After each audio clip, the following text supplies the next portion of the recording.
We'll call to order the regular meeting of the Chicago Board of Election Commissioners for Tuesday, August 12th, 2014. Good morning, everyone. My name is Langdon Neal, I'm chairman of the board. Seated to my left is Commissioner Marisol Hernandez. To my right is Commissioner Richard Cowan. First item on the agenda is the consideration of the agenda. Any additions, deletions? Hearing none, we'll move on to item 3, approval of the minutes for August 5th, 2013. Motion to approve? Moved by Commissioner Hernandez. Second. Seconded by Commissioner Cowan. Further discussion? Hearing none. All those in favor? Aye. Item 4, Executive Director's Report. Mr. Goff.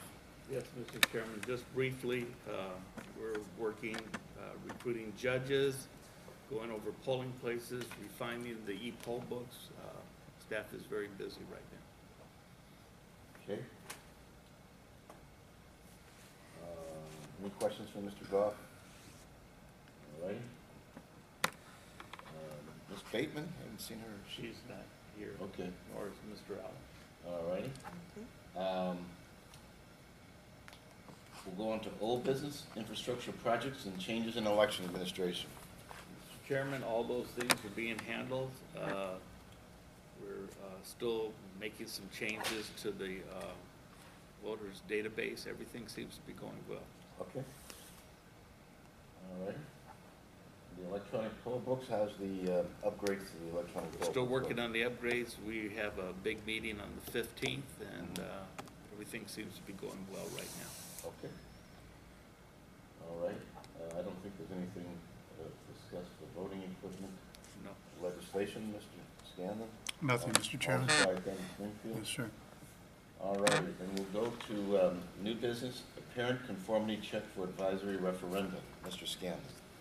Mr. Chairman, there were 3 petitions filed with the Chicago Board of Election Commissioners by the August 4th deadline, seeking to place advisory referenda on the November 4th, 2014 ballot. 2 of the 3 were examined by board staff and appear to meet the and conform with the provisions of the election code. There was a 3rd advisory question, however, that does not appear to be in apparent conformity with the provisions of the election code. Specifically, it's a question that asks the following: should a promenade and bicycle path with lighted median be constructed and funded along the Sheridan Road lakefront from Ardmore Avenue to Devon Avenue in Edgewater? And the staff has referred to that as the Edgewater Promenade petition.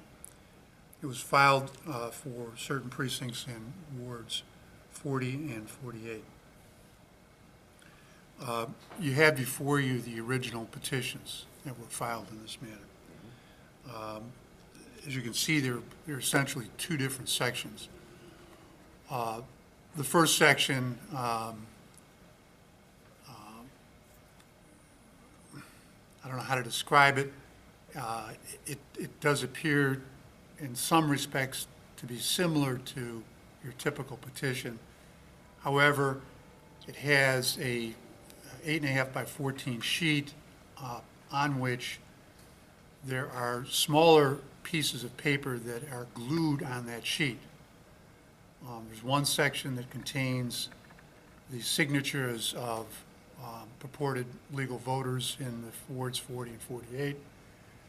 There's another piece of sheet that contains a heading where with the title of the petition and a request that there be a straw poll on November 4th. There's another piece of paper that actually contains the proposition that I read off to you. And then there are at least 2 other smaller pieces of paper that would appear to contain a circulator's affidavit. All of these smaller pieces of paper are glued onto a single 8.5 by 14 sheet and are numbered sequentially 1 through 32. Then there was attached a second part of the petition, which actually is an internet petition. And this was There are a number of names on the petition. Again, purportedly of voters, legal voters in wards 40 and 48. There are no addresses, there are no signatures. Even the form of the question that's sought to be put on the ballot is not on those petition sheets. But there is, however, a small piece of paper that purports to be a circulator's affidavit that is glued onto each of those sheets, saying that the signatures were signed in my presence and are genuine.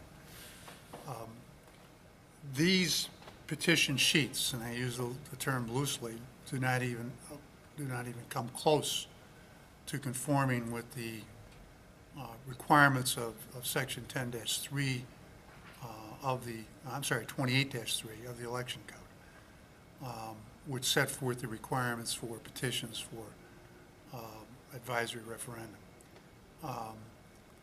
And the code does say in Section 28-3 that no signature shall be valid or be counted in considering the validity or sufficiency of such petition unless the requirements of the section are complied with. And as I said, these petitions don't even come close to complying with the requirements of 28-3. So, the petition fails the format requirements of Section 28-3, and as a result of that, none of the signatures on these petition sheets are valid. The petition, if you combine both sections, they have about 1,483 signatures. The minimum requirement is over 1,600. So even if you were to count all these signatures, it would still not meet the minimum signature requirement. However, because of the blatant failure to meet the requirements of Section 28-3, none of the signatures are valid. None of the signatures should be counted. And therefore, it would be my recommendation that the board make a finding that the subject petition is not in apparent conformity with the requirements of the election code, and therefore decline to certify the question to the ballot for the November 4th, 2014 general election, and that a notice be given to the proponents of the petition notifying them of the board's finding. I just have one question. Is there a time period that's stated in the statute during which the signatures can be collected? There is not. On referendum, it's on the front end, it's open. Okay. Unlike for candidate petitions, you have to obtain those 90 days before the last day for filing the petitions. With referendum petitions, there is no specific window. Okay. They can be collected as early as possible. And in fact, this petition was filed, I think, I'm trying to. The date on the bottom, Jim? There should be a copy of the receipt that's in that file.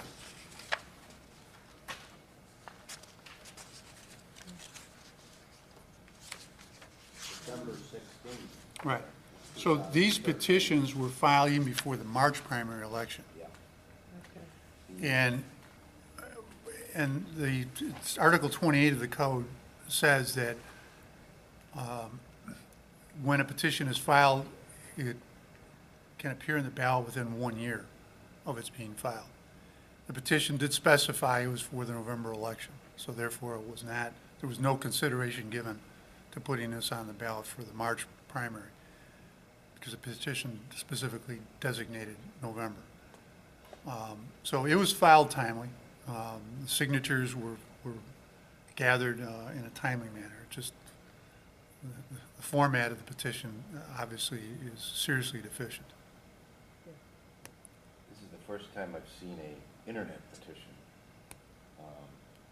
It's interesting that some of the, I won't say signatures, but some of the, I assume, email responses have dates. There's one date here as early as May of 2013. So these responses, I should say, which include their editorial comments included in their email, Right. which is fairly interesting, date back over a year. So,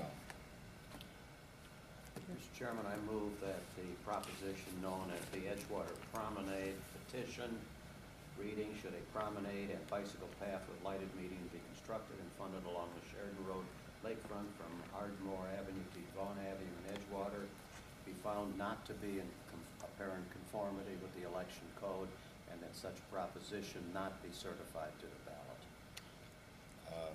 motion to find the petition not in conformity with the election code. Second? Seconded. Further discussion? All those in favor? Aye. Opposed? There are none. That'll be the order. The petition will be stricken and found not in conformity with the election code. So the notice will be sent out today by certified mail and regular U.S. mail to the listed proponents of the petition. And if I have the chairman's permission to affix a signature to that letter, Absolutely. that letter will go out today. It does give the proponents an opportunity to request that the board reconsider its decision. So it's possible this may come back again before the board for possible reconsideration. Okay. A question for Gary or Lance. Will these other two referenda now push us into 3 ballots in those particular precincts? No, we're fine with the other two. They'll be on the main ballot. And we have just enough space to get those on, along with, there's one question right now that was submitted for local option. Those 3 questions would be on the main ballot. The constitutional ballot, right now, would still have the 2 questions, Victims' Crime Rights and the Voting Rights Act, 3 state questions, the 2 county questions, and the 3 citywide questions would all be on the con ballot right now. Are we using the margins on the side? No, actually, we were lucky. The state board has indicated to us the questions on the Constitution are smaller than what we anticipated. Again, they have not been certified, so nothing is for sure, but they appear to be smaller. It's a smaller version of the question. It's a summary version of the It's question. a summary version. Yeah, so that's a big change and a good change, I think. Yeah. And now, Gary, did you include the one that's pending before the appellate court for argument, Jim? Yeah. Yes, Yeah. it's be up for oral argument Thursday morning, 10 o'clock. Yeah. Even that one, Chairman, if it's the summary version, we're fine, as long as it's in a timely fashion. Okay. Our biggest concern will be, if it does get appealed to the Supreme Court, when will they rule on it? Yes. Will it be before the election? That could cause a 3rd ballot, Yeah. depending on the timing of it, Yes. even a short summary version. Okay. Any other questions? Okay. We'll move to the legal status report. Mr. Scanlon, anything else for you? Nothing, Okay. Mr. Chairman. Mr. Chairman, I have a question. Yes. Mr. Chair, maybe we can defer this until the next meeting, or maybe time these now. I read your memo yesterday about the rules that the state board has adopted on provisional ballots, Yes. and especially the sections about what the judges have to do to advise the voter if they're in the wrong precinct, and then we have to figure out whether they did that or not. Is there any way that the form that we use can include a line that I advise the voter of the correct precinct, so that we don't run into a problem of either challenges on those ballots, or tossing them out, or trying to go back and unscramble what actually happened in the polling place? Well, the problem, Commissioner, is that the form, the provisional voter affidavit, Form 276P, I mean, we have a number of those already printed and in stock, and they're fairly expensive to create. They are. I don't know that I would recommend at this point trying to go back and print a new form. because of the expense and the time involved in that. I think I don't think the staff has had an opportunity to really discuss the memo.